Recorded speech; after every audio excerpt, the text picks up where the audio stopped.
organizing this and doing all the work that he does. And so we'll go into that tomorrow, but it's going to be amazing. The first one, we've got $7 million earners. Mario Arizona and Jimmy Meyer will be guests at that event. And we're expecting probably 3,000 at that kickoff meeting that we'll be doing over in Tampa. So you'll get all that information tomorrow. So we've got a plan out into the future. Don't worry, we're going to keep working together. We've all created something great, and we're going to merge in and do some work with one of the big recruiters in the company, Andy and Brittany Onstead. So we're going to have the privilege of that cross-pollination of getting to learn from each other. And that's really the magic of what Art Williams built. And I was 23 when I started. I didn't know about all this. If you look at Patty and I today, we're 43 years in the business. We are blessed with a team of 2,100 licensed agents. We've got now 81 regional vice presidents, okay, 13 first, 26 second generation RVPs. And when I look at that group, when you look at that group of people that were there, right? You all saw that, right? Yeah. I override that. I just started out like the rest of you. I made an appointment, and I went out and tried. And then I made the decision, to get good at the business. One of the things you need to understand about America is you see so much social media crap now. People are being pounded with opportunities, okay? Quick money, fast money, get rich quick, do this. It's all a bunch of crap. You just need to know this is not that.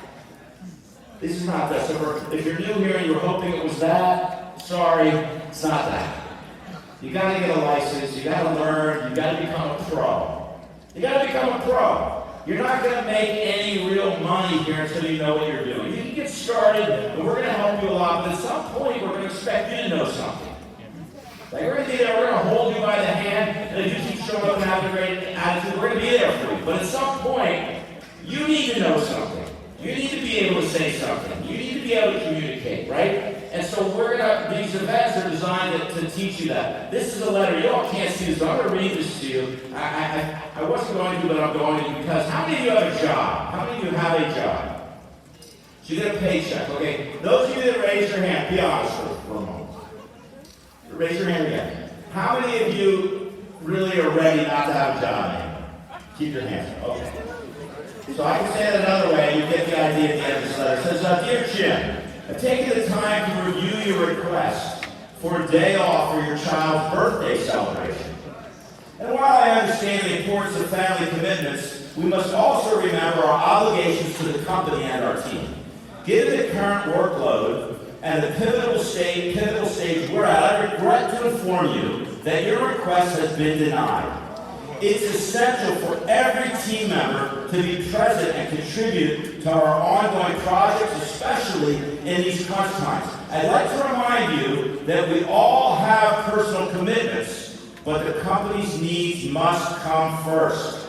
Moreover, I've noted a trend in your recent request for time off. Let me be perfectly clear. Should you decide to take an unscheduled absence without prior approval, it will be grounds for immediate termination. Your consistent presence is non-negotiable. Any deviation from this will not be tolerated. I strongly suggest you reevaluate your priorities and demonstrate a renewed commitment to your role and responsibilities. I expect to see you active on the day in question. Now, I know when I read that, I was like repulsed. I don't know if that's made up, I don't know if that's serious, I don't know if that's real, I don't know if that's fake. I'm just curious. Did any part of that resemble anything that any of you ever deal with in a job? So raise your hand if what I just said kind of touched you, say, yeah, I hate that. Okay? Pretty interesting that we all feel that way, right? So are you sick and tired of working for other people? So that's really what Primerica is about.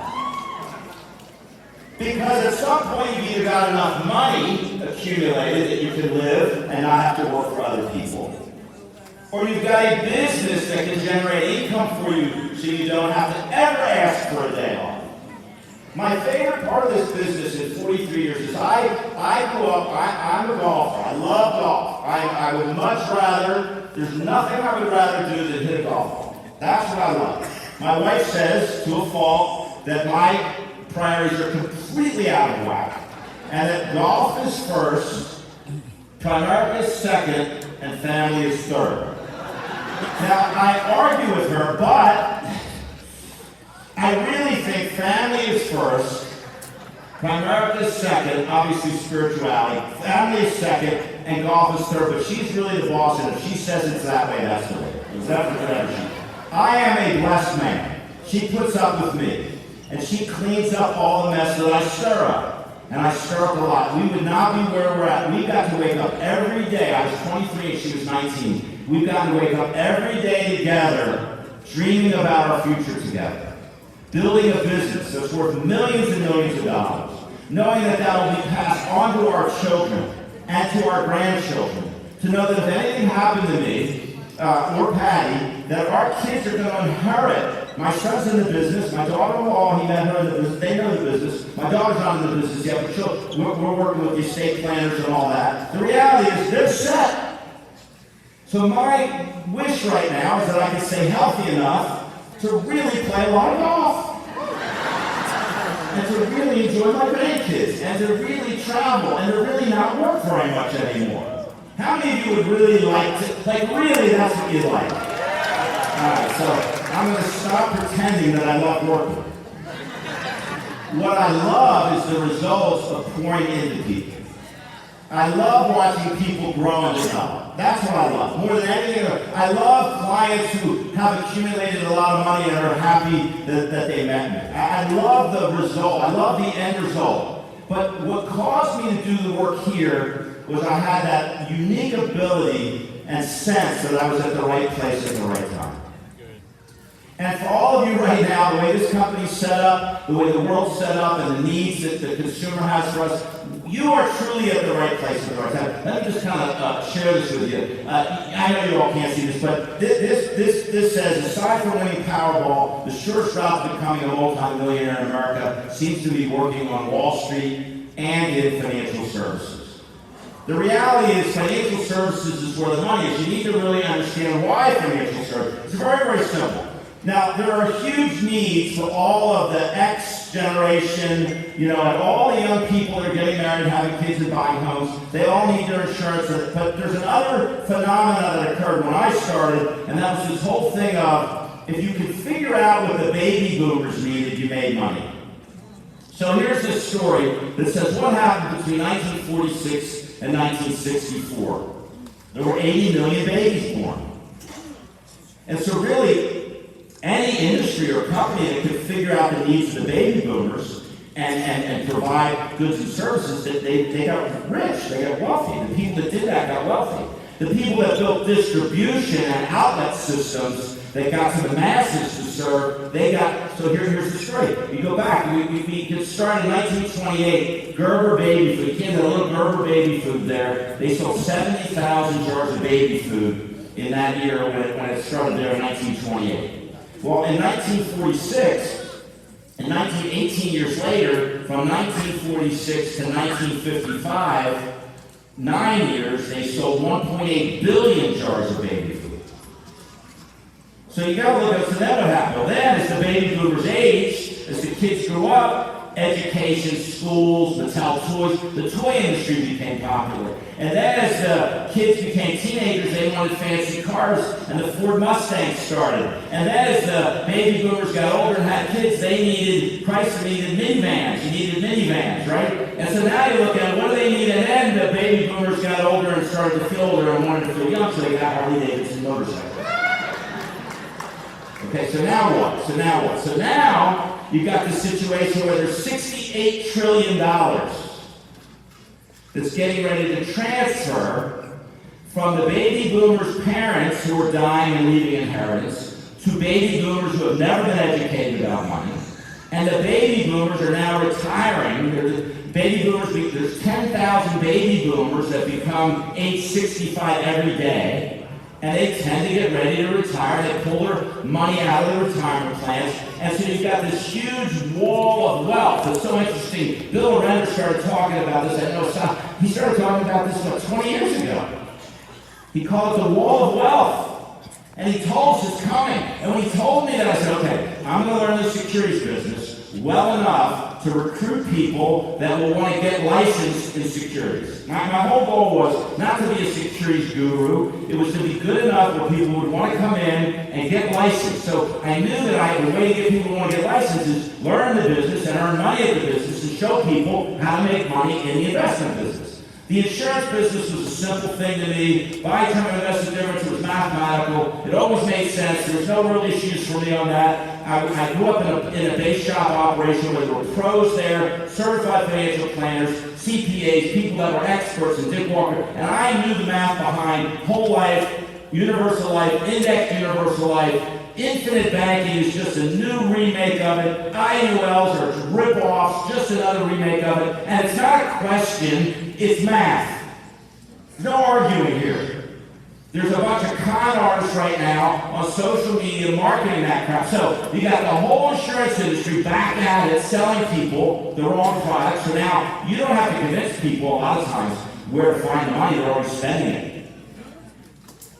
And then you got the baby boomers, you got the wall of wealth, then you got the mortgage stuff we started to hear about today. I mean, you couldn't make this up. Okay, here's the other thing that's amazing. When you start looking at the incomes out there, and once again, I'm sorry for this, but there's 3 million realtors in this country. Are there 3 million homes to sell in this country? There's 2 million attorneys and 1 million doctors. And you've got only 300,000 financial advisors with securities licenses. And the average age is 58 years old, and 50% of them will be retiring in the next decade. So you got 68 trillion flooding into the market. There's only 300,000 without people to help them. So you're starting to get the idea, why are we recruiting? We're recruiting large numbers of people to find people that want to fall in love with helping people with their money and will get licensed. To recruit a lot of people who don't get licensed makes no sense. You can make some sales, but it makes no sense. So we want to start to look at what is it that we really deliver on when we build these financial houses. It's very simple situation. If you want to build any kind of structure, you start with what? Foundation. So if you were sleeping in a house tonight, you went to bed, let's say at the hotel, and you found out there was a crack in the foundation of the hotel, how comfortable would you be sleeping in that bed tonight? Well, the foundation of your financial house is your life insurance.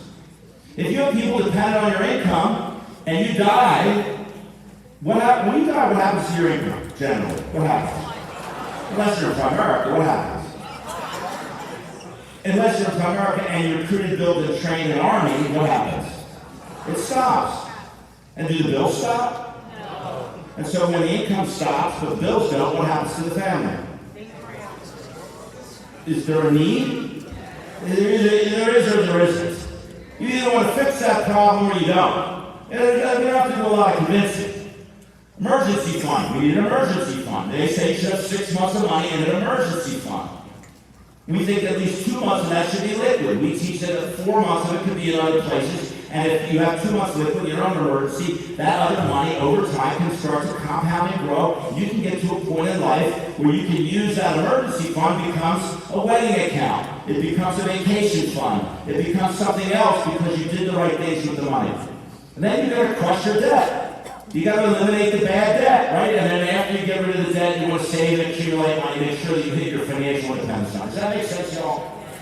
So that's the magic of what we do. And so when you really start to look at it, you have to ask questions to people like, simple questions. Do you know your financial independence number? How many of you know your number? Okay, now if you're raising your hand right now and you don't, like, I think I kind of know, then you don't know your number. That's okay. Get your number. Whoever brought you in there, say, I need to know how much money I need to accumulate so that someday I can quit working and live off that money for the rest of my life.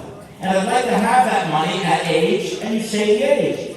And you say, I need this much money at this age, then I need, we'll calculate inflation into it. We'll show you how to invest an amount every single month. And minimum, I'm going to tell you, every one of you should own a Roth IRA. If you're lucky enough to qualify for a Roth IRA, and you don't own a Roth IRA, you're probably making the biggest financial mistake of your life. So if you qualify, so some of you now, we're not going to go into what if you qualify, or if you're under a certain income, you qualify. So now you're going to build wealth, and here's the next question. Do you have a debt freedom date? Do you know the date you're going to be debt free? Here's another question. Do you have a separate emergency fund? Here's another question. Do you have the right type of life insurance? Do you have enough life insurance? Do you have a will? These are all products and services that we offer. When you start to really look at our business and what we do, it comes down to these 7 simple fundamentals. You are in for a massive treat because our guest speaker, Joe, the Ward family that's here are the best at fundamentals that you're ever going to meet. Joe Ward is a fundamental genius, and he's going to hit every one of these in his own way. You just need to know, when you look at Primerica, you look at what do I really need to get good at to start having success once I'm going to work. And there's 7 fundamentals. I mean, Hector Lamarck titled them the 7 fundamentals. We've taught the 7 fundamentals, and you all should grade yourself this weekend on your skill set on the 7 fundamentals. Like if you looked at a test from 1 to 10, and you said 1 is I'm very poor at this fundamental, 10 I'm an expert at this fundamental, you need to have a goal of being a 7 or above in every category. And you need to grade yourself. So I'm going to ask all of you that, hey, if you're brand new right now, you may be 1s in every category. I can tell you this. If you're 1 in every category, you can change the first one quickly. It's called prospecting. You don't have to know much of anything to prospect. Today, you could put a post on your Facebook or ask a friend to put a post on the Facebook that says, my company's expanding, we're looking for people who want to make money part-time. Let me know if you're interested. That's prospecting. You can build a link and dump your phone in, right? So prospecting, everyone can be a 10 at today. As a matter of when you're brand new and you prospect and people ask you questions, you can say, I'm new, I really don't know the answer. Let's talk to my manager. I'll connect you with my manager. They'll answer all the questions. You get to use that for at least 2 or 3 weeks before people start to go, what do you mean you don't know anything? You've been there for 3 weeks. You got to start to know something and something. But they're not, I don't know, but I need help. I'm in training. Will you help me? That's prospecting. Appointment setting. You got to know how to set appointments. You got to know how to present. At some point, we even have videos. If you don't know how to present, you can push a button, it'll present. I mean, we can't do it for you. Or you can plug people in a meeting that you're doing, that your coaches run for you, and they'll explain it. And all you have to do after that is have some product knowledge, make sure you're getting your licenses, learn how to overcome the basic questions or objections, they call them. They're really areas of concerns. I love objections, and there's only probably about 15 of them. And you can actually learn, you can listen to Hector Lamarck's audio on overcoming. You go to SoundCloud, where you see Jason's probably got it somewhere. He's got probably a whole library of overcoming objections. Jason, is that fair to say you have that? Absolutely. How many overcoming objections training videos or audios do you have? 30. So there's not an excuse for you not to know how to overcome an objection. Right? Because it's all you do is listen to it over and over and over and over and over and over and over and over. And eventually, like the song comes on the radio, and you know the song, you know the words. How many of you have songs that come on, you know every word? How much money are you getting paid to know all those words? That's the words, right? And then you learn how to recruit your client. The real problem is they don't have enough money to reach all their goals. So you recruit them on what we call a shortfall, and then you teach them how to get a fast start, which I'm sure Joe will go into detail on that. And really getting a fast start in business is as simple as identifying with what somebody wants. What do you want? Like the number one thing you should leave here with is what you want. Get clear on what you want. Okay? I wanted a new car. I wanted to move out of my mom's house. And I wanted to join a country club. Because I always worked at a country club. That's how I got good at golf. And I wanted to now live at a country club with 3 golf courses. That's in Florida, that country club. I have another, we live at a home on the bay in New Jersey. It's 8 minutes from the golf course. There's 2 more golf courses there. I have Sunday morning, I have a lesson with the top trainer. And like Charlie, you need to learn something, you have the money, you just hire someone to do it. Yesterday I had a lesson on short game, chipping wedges, because I felt like that was the area I needed. Folks, how good would it feel to get up and do what you want, when you want, how you want, where you want, without anyone ever telling you? So figure out what you want, then figure out what you're willing to give to get it. You got to figure out what am I willing to give to get what I want, What's the schedule, right? Then build a list, call the list, see the list, stay accountable, stay coachable, and teach people this little cycle, and it's impossible to fail. If you have 3 people, 5 people, 10 people, 20 people that are all focused on bringing people into the business, finding out what they want, finding out what those people want to give, then they want to build lists, call lists, see a list, implement programs that help people, recruit people who need to make more money or have had a dream of their own business and are tired of working for others, and keep teaching people how to do that over and over and over and over again. You get rich and you get free. And you're in the right place at the right time with the right company. I appreciate you all. Thank you.